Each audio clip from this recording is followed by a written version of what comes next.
કેટલા સાલ છે પાણી એસો લઈ જાનું પડી રહ્યું ये तो सारी जिंदगी निकलेगी। मध्य प्रदेश में बड़ा जल संकट नजर आ रहा है। स्थिति ऐसी है कि बूंद बूंद के लिए लोग तरस रहे हैं। सरकार के सारे दावे फेल दिखाई देते हैं। बुंदेलखंड से लेकर मालवा निमाड़ तक लोग कई किलोमीटर तक चलकर जंगलों से पानी ला रहे हैं। आप तस्वीरें देखेंगे तो यकीन नहीं मानेंगे कि आज के आधुनिक दौर में भी देश के एक हिस्से में ऐसी स्थिति बनी हुई है। देखिए हमारी एक खास रिपोर्ट। जल ही जीवन है। जल जीवन मिशन, हर घर नल, हर घर जल, ये तमाम योजनाएं सरकार लंबे वक्त से चला रही है। मगर इन तस्वीरों को तो देखिए, कौन सी योजना में कितना काम हुआ है, सारा सच बयां कर रही है। ये तस्वीरें आधुनिक भारत के ही एक हिस्से की हैं। मध्य प्रदेश के छतरपुर में जिला मुख्यालय से करीब 70 किलोमीटर दूर किशनगढ़ के आदिवासी अंचल पाठापुर गांव के 100 से ज्यादा आदिवासी परिवार इन दिनों भीषण जल संकट से जूझ रहे हैं। पन्ना टाइगर रिजर्व के दुर्गम जंगल में पहाड़ के नीचे उतरकर प्राकृतिक स्रोतों से पानी ले रहे हैं। खतरनाक पथरीले रास्तों और दुर्गम पहाड़ियों के बीच जान जोखिम में डालकर ग्रामीण पहाड़ी से रिसने वाले पानी को अपने घर तक ले जा रहे हैं। पाठापुर गांव के लोगों को पानी भरना मानो किसी जंग जीतने जैसा है। पानी के लिए ग्रामीण गांव से 2 से 3 किलोमीटर की दूरी तय करके जंगल पहुंचते और खतरनाक पहाड़ी से नीचे उतरकर कुप्पों में पानी भरते और रस्सी के सहारे ऊपर चढ़ाते। वहीं कुछ लोग पथरीले रास्तों से सीढ़ी नुमा रास्ते से होकर गांव तक पहुंचते। पानी के लिए मशक्कत करने वाले लोगों को पहाड़ी से गिरने का खतरा तो है ही, यहाँ पन्ना टाइगर रिजर्व के हिंसक वन्य जीवों से भी बचना किसी चुनौती से कम नहीं है। क्या किसी से मांग की है आपने? हाँ की है। किसी कलेक्टर मतलब बड़े बड़े डीओ साहब से मांग पूरी नहीं करते हैं।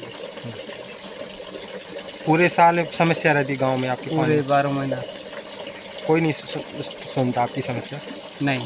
समस्या है, लड़का बच्चे कोई पढ़ नहीं पा रहा है, पानी में लगे रहते सब लोग। कहाँ से पानी भरने जाते हैं आप लोग? यही झरना से भरते हैं पानी, थोड़ी थोड़ी रहता है इसी पनवा से। पहाड़ी के बीच से? हाँ। गांव से कितनी दूरी पे है ये? गांव से 2-3 किलोमीटर ज़्यादा है, पहाड़ी चढ़ने पड़ता है। कितनी पहाड़ी चढ़नी पड़ती? वही होगा 300-400 फुट पहाड़ी है। पत्थरों के बीच से निकल के? हाँ, पत्थरों के बीच से निकलने पड़ता है।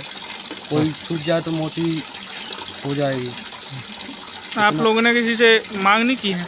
मांग बहुत सी की है लेकिन कोई सुनता ही नहीं है। पानी कहाँ से भरते हैं आप लोग? पनवा से। पनवा से? हाँ। ये पनवा कहाँ पर है? पहाड़ी के बीच में पहाड़ी के नीचे झरना है, झरना उसी से पानी भरते हैं। है। पूरे साल पानी आता है यहाँ पूरे पर? साल। पूरे साल पानी की समस्या रहती है आपके गाँव में? हाँ, पूरे साल में।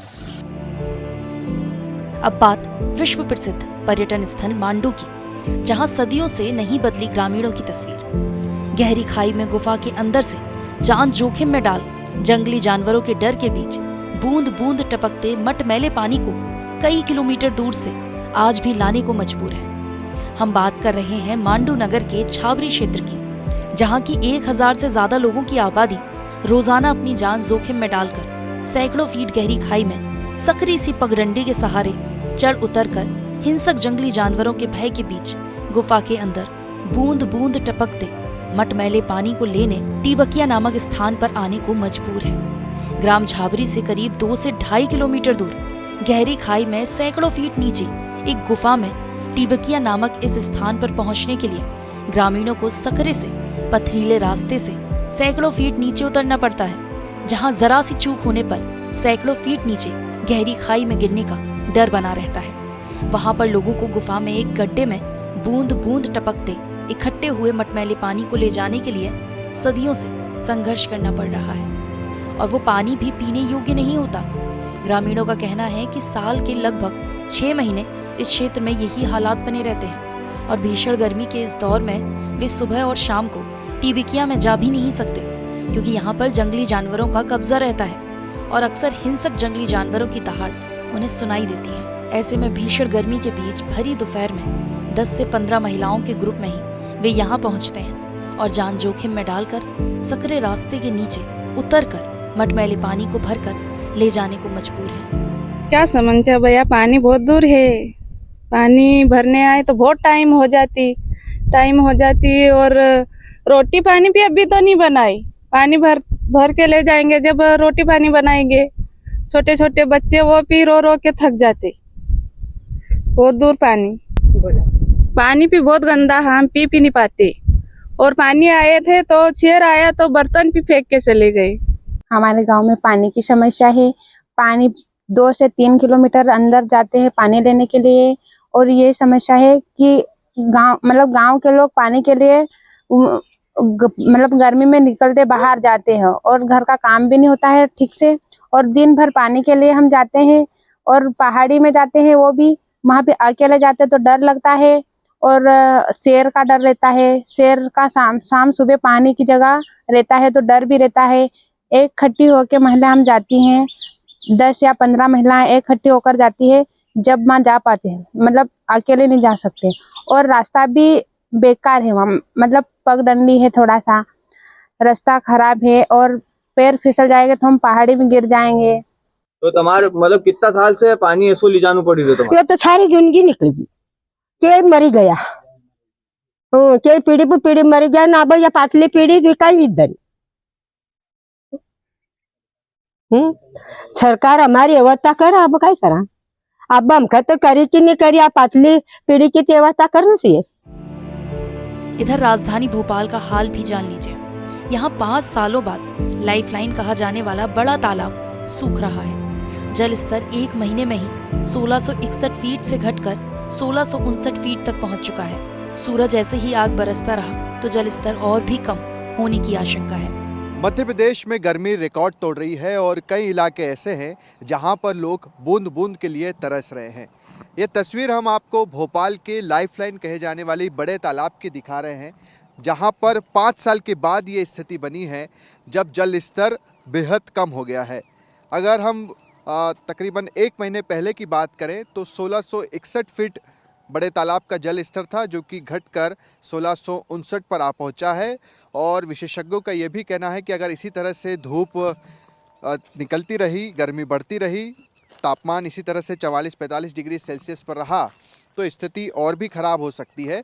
ये आप देख रहे हैं बड़े तालाब का पूरा इलाका। और आप यकीन मानिए कि इस तालाब जो कि लबालब भरा होता था, इस तालाब में ही हम खड़े हैं और यहीं पर हम चल रहे हैं। तो भोपाल की लाइफलाइन कहे जाता है। अब ये बात तो सिर्फ भोपाल की हो गई, मगर आप पूरे प्रदेश की बात करें तो इसी तरह के हालात पूरे प्रदेश में बने हुए हैं।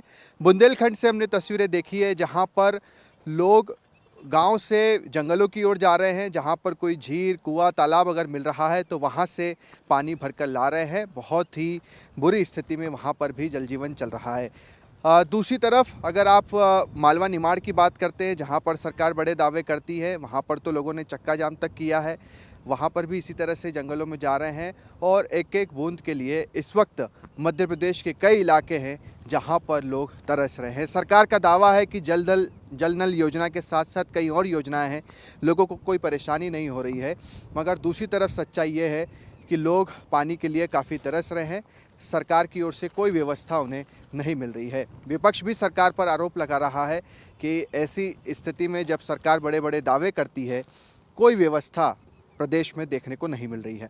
कैमरा पर्सन मुकेश के साथ शुभम गुप्ता, TV9। मध्य प्रदेश के खंडवा में तो पानी नहीं मिलने की वजह से लोगों ने चक्का जाम तक कर दिया। लोगों का कहना है कि यहाँ इतने बड़े बांध होते हुए भी पानी नहीं मिल रहा।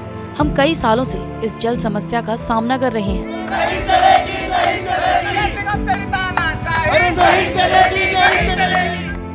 जल संकट पर नेता प्रतिपक्ष उमंग सिंघार ने भी सरकार पर आरोप लगाते हुए कहा कि अधिकारियों ने इन योजनाओं में सिर्फ पैसा भ्रष्टाचार किया है। नल तो लगा दिए मगर उनमें पानी नहीं है।